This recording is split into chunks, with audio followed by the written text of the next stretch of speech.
And you are listening to part 4 of SCW, the wrestling podcast, the Four Corners of SCW, episode 29. Like I said, this is part 4, the final chapter, and the final corner, if you want. Now, this is the creative side of it, where just talk about basically my point on a creative standpoint, and I'm going to be talking about the WWE draft on this particular part. So, remember, everything is involved on every different part. We've had part 1 involving Brock Lesnar, talking about UFC as well, SummerSlam, latest WWE news. We've had part 2, which has been Raw revisited, and also talking about SmackDown as well. Almost SmackDown spoilers, if you will. Of course, if you're listening to us after Thursday, then it's just a SmackDown little review for you as well. So you're quite lucky that you got SmackDown revisited as well. Part 3, TNA news there for you. Hardy versus Hardy, the final redemption. This is part 4, SCW Creative WWE draft. Now, of course, did a mock draft last week. I'd like to thank the people that got in touch and let us know what their favourite brand was. And SmackDown actually came out on top. So thank you very much for those who did vote on that poll.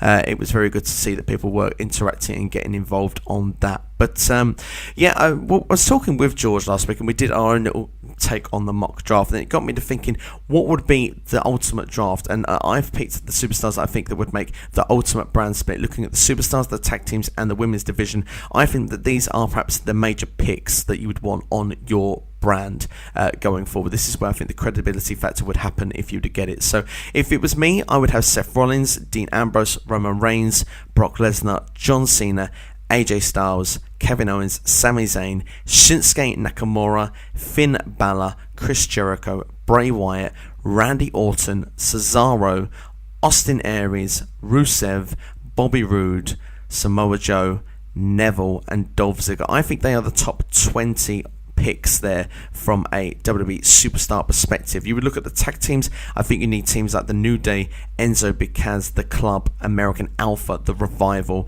and perhaps the Dudley Boys as well. I think as well the Vaudevillains still have a place as well.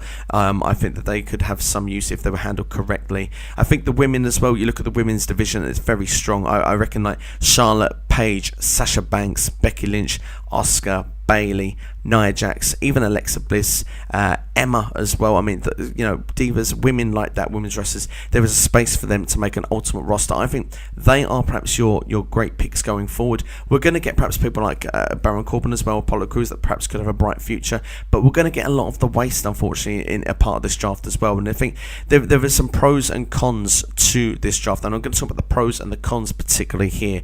I mean, the pros are that we're going to see these guys on one show, so they're going to wrestle once a week, which is great. There's perhaps a slight fear that we won't have as many of the same matchups repeated every single week. We might not have seen it all before, as well as that splitting the roster up halfway through. We're going to get the writing team split up, so are we actually going to get people that are going to have more opportunity to have their say of how they would write the show, rather than a whole table arguing over what they should go with and ultimately having to go with one scrapped idea just to put it forward to make something happen? We're meant to get the different ring ropes, the different outfits for referees, perhaps even different staging as well. So this would differentiate the shows and make it special. Now, the cons are that, of course, we're halving the roster. So this means this is half of the potential of people to face people. So this means we could still end up with the same matches each and every week, but just forced even more because it's only on one show and it's only half a roster.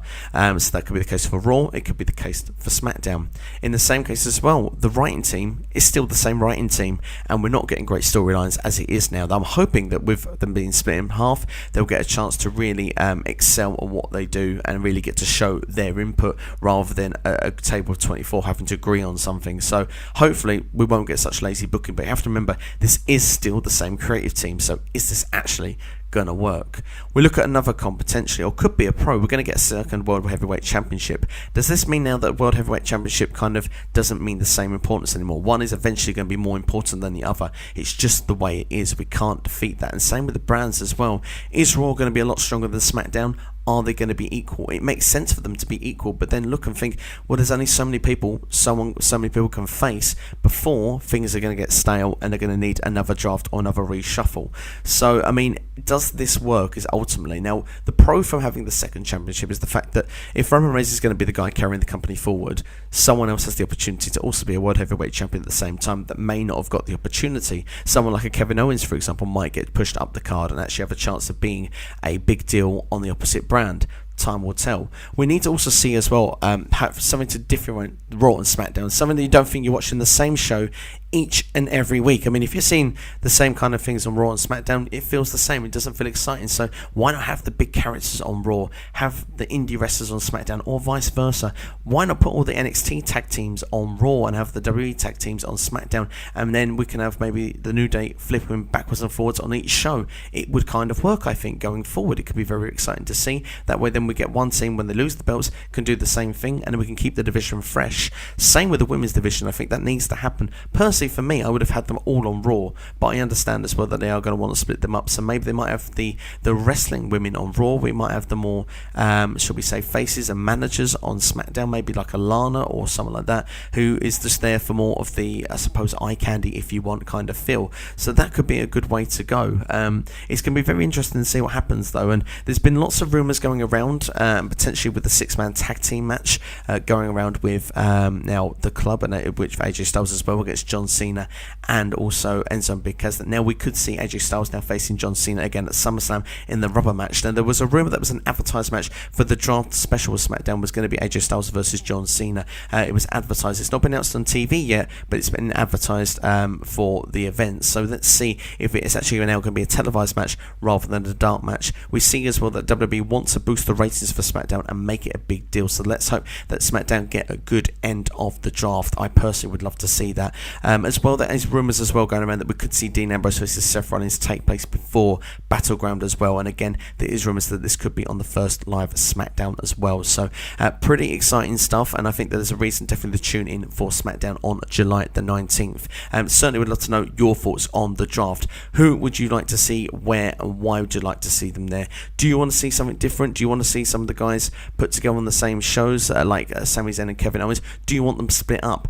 Do we see right now a lot of the WWE feuds are now coming to an end and they're going to be put to different areas? Because that seems like, to me, the way it could be going. We could see Owens on SmackDown, Zayn on Raw. We could see a lot of these kind of feuds break up and split up because it's the last chance now they have to face people, because it doesn't make sense to have those people that are facing each other now being on the same brand and facing off forevermore, because otherwise we're going to see the same style product each and every week, surely. So it's very interesting to see what's going to happen going forward. Would be very interesting. I'm also kind of interested as well what they're going to do with Zack Ryder after that Monday Night Raw win. Now I know he wins on SmackDown, which I didn't cover in the SmackDown video, over Sheamus, so it's not a one-off like he had with WrestleMania. So are they going to build that character again? It seems like he's going to be challenging on Rusev going forward. Could they be on separate brands? Could there be a title change beforehand as well? It's all very exciting stuff indeed, and I look forward to knowing more and hearing more. But then just to let you know that the review of the draft is going to take place on 2 weeks from now. We'll be having Raw and SmackDown revisited, and we'll be analysing from top to bottom how the WWE draft turned out. Of course, you look at the SmackDown show itself, you're probably going to look around about 10 picks from Shane and Stephanie, or whoever is going to be the COO of the shows, but it's going to be one or the other of them. I've said before, I think Stephanie will be Raw, I think Shane will be SmackDown, and I'm going to stick by that for the time being. They're going to keep SmackDown as fresh as possible, I think, with Shane McMahon in control. Looking at it as well, then we'll know with the championships as well. There is a rumour that the World Heavyweight Championship could come back on that July 19th of SmackDown to make the AJ Styles John Cena match on SummerSlam the SmackDown Championship match. We'll have to see if that is or isn't going to happen. But I think for one thing is for sure, we are now can say that with the 6-man match, Cena and Styles are not finished with each other. They will be on the same brand going after the draft happens. They will be on the same show. So that, I think that's the one feud that definitely will carry through over the draft. I would say that for definite. Trying to think if there's anything more that definitely would like to cover on the draft before I close off the show. I don't think there is. I think what we need to is just see what's going to happen going forward. I think now on Raw this week coming up, we need to see some direction of what we're heading going into the draft, rather than just going right on the draft. We're going to learn this, and this all in one night. It would make it very exciting, but I kind of feel a bit blind at the moment going in. I want to know what I'm going into and what I can expect a little bit. I'm not saying I want a spoiler, but I want to know who's going to be running Raw and running SmackDown. I'm bored of seeing seeing these GMs running each and every week and treated as a joke. So that's kind of my feel and my take on it. And if I was to be creative, that's kind of my sort of ideal, what I'd like to see with that. Personally, for me, if I was to make some draft picks now, I would say I like Reigns on Raw. I'd like Rollins on Raw. Ambrose, it seems like he's going to be a pick. Actually, they were discussing on SmackDown this week that he could be the number one draft pick. Well, as the champion, you'd expect that. I expect now he perhaps could be on Raw, but I would like to see him on SmackDown personally, but I think he could be going to Raw.